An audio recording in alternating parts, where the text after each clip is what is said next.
A shopkeeper earns a profit of ₹1 by selling one pen and incurs a loss of 40 paise per pencil while selling pencils of her old stock.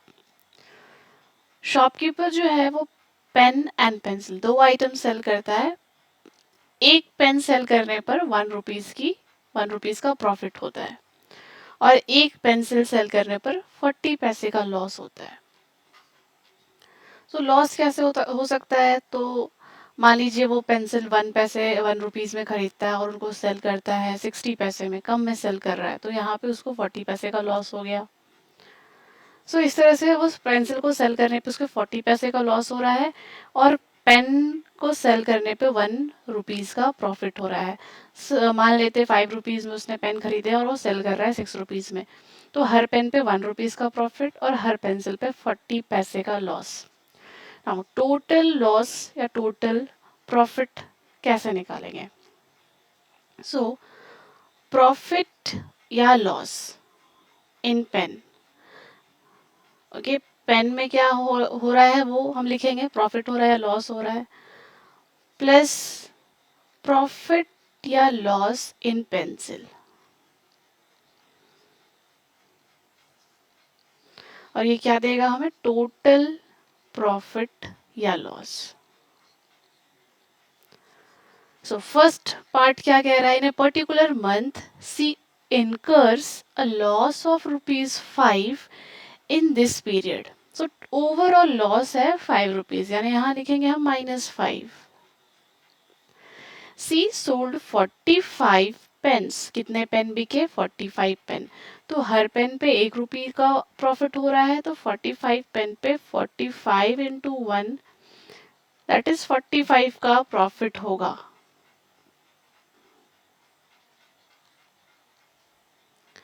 Loss pencil में कितना हुआ ये हमें नहीं पता. Pencil भी cell हुई तभी हमें टोटल जो ओवरऑल प्रॉफिट या लॉस में हमें लॉस दिख रहा है -5 का.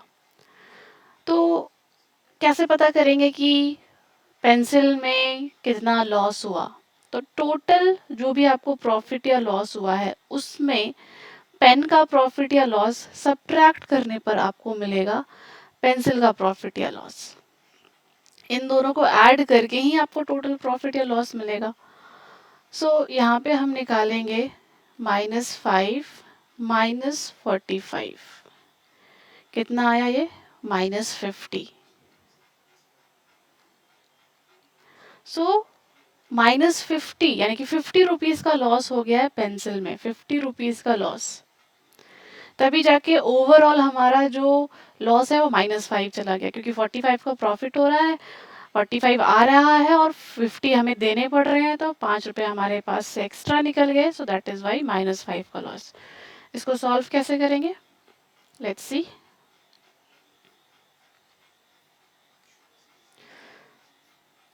So solution. Total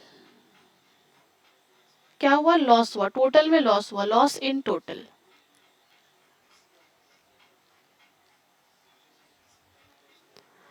loss in total कितने का हुआ? -5. अगर यहाँ लॉस लिख रहे हैं तो ₹5 लिखेंगे सिर्फ. अगर लॉस नहीं लिखते हैं तो -5 लिखेंगे. सो -5 का लॉस हो रहा है and she sold 45 pencils. So profit earned in pen 45 into 1 ₹45 का प्रॉफिट हुआ. Now loss incurred in pencil. Pencil में कितने का लॉस हुआ? तो टोटल में यानी कि इसको अभी 5 को -5 लेंगे क्योंकि ये लॉस है. इसमें हम सब्ट्रैक्ट करेंगे 45 को, प्रॉफिट को. टोटल लॉस हुआ हमें ₹50 का. Loss incurred in pencil is -50. Okay, -50 का लॉस हुआ. तो एक पेंसिल को सेल करने से 40 पैसे का लॉस होता है. सो लॉस ऑफ 40 पैसे in one pencil. So 50 rupees का लॉस कितने पेंसिल को सेल करने में होगा? या आप इसको ऐसे भी लिख सकते हैं, loss in selling one pencil. So यहाँ पे मैं लिख रही हूँ loss in selling one pencil is 40 पैसे।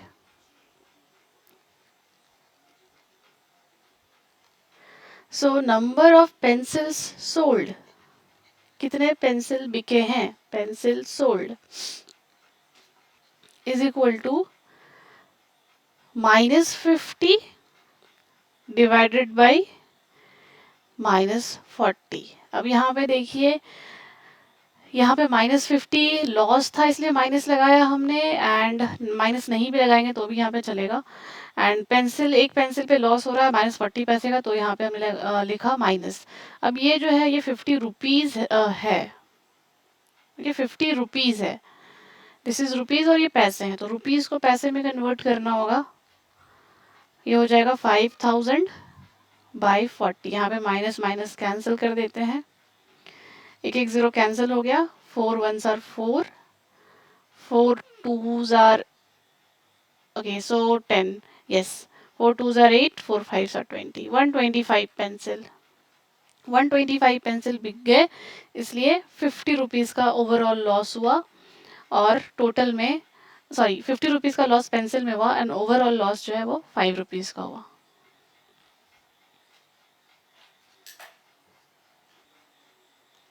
Now next part. In next month she earns neither profit nor loss. If she sold 70 pen, how many pencil did she sell? So next month ना profit हुआ ना loss हुआ, 70 pen cell करने के बावजूद ना profit हुआ ना लॉस हुआ। पेन सेल कर रही थी तो 1 रुपीज़ का प्रॉफिट पर पेन होता है, तो 70 रुपीज़ का प्रॉफिट होना चाहिए था, बट ना प्रॉफिट ना लॉस, इसका मतलब कुछ लॉस हुआ पेंसिल सेल करने पर भी। सो यहाँ पे प्रॉफिट हो रहा है हमें पेन में, profit in pen, and loss in pencil, और फिर यहाँ पे हमारा टोटल प्रॉफिट या लॉस। सो 70 पेन्स बिके हैं, तो 70 पेन बिके हैं कि 70 रुपीज़ का प्रॉफिट होना चाहिए, बट कहा जा रहा है टोटल प्रॉफिट या लॉस 0 है, मतलब कि 70 रुपीज़ का नुकसान भी हो गया, क्योंकि 70 माइनस 70 0 होते हैं। तो पेंसिल में लॉस कितने का हुआ, 70 रुपीज़ का हुआ। अब 70 रुपीज़ का लॉस हुआ है तो एक पेंसिल आपकी 40 पैसे का लॉस देती है, तो 70 रुपीज़ का लॉस होने के लिए कितने पेंसिल सेल करने होंगे, तो 70 डिवाइडेड बाई 70 रुपीज़ में कितने पैसे हो जाएंगे, 7000 पैसे हो जाएंगे, डिवाइडेड बाई 40 पैसे, एक पेंसिल की प्राइस, जो डिवाइड करने के बाद जो वैल्यू आएगी, 4 1s are 4, 30, 4 7s are 28 and 4 5s are 20, 175 pencil sell हो गए, 175 पेंसिल सेल हो गए, इसीलिए ना प्रॉफिट हुआ ना लॉस हुआ। So now let's do the proper solution. So यहाँ हम स्टेटमेंट लिखेंगे,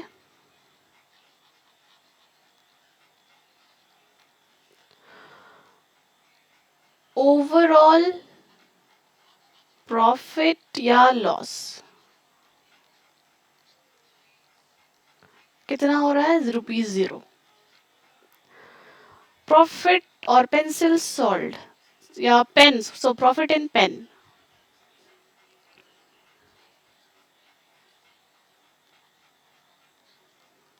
प्रॉफिट इन पेन, पेन में ऑब्वियसली प्रॉफिट हुआ था तो 70 पेन्स बिके हैं, 70 इंटू 1 यानी कि 70 रुपीज़ का प्रॉफिट होना चाहिए, बट हुआ 0 क्योंकि 70 रुपीज़ का लॉस हो गया पेंसिल को सेल करने में।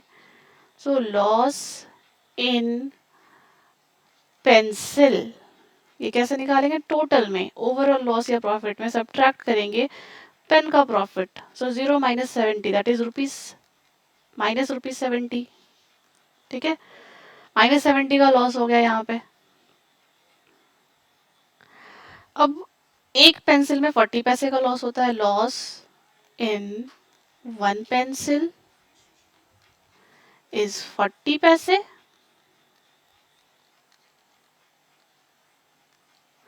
So number of pencils sold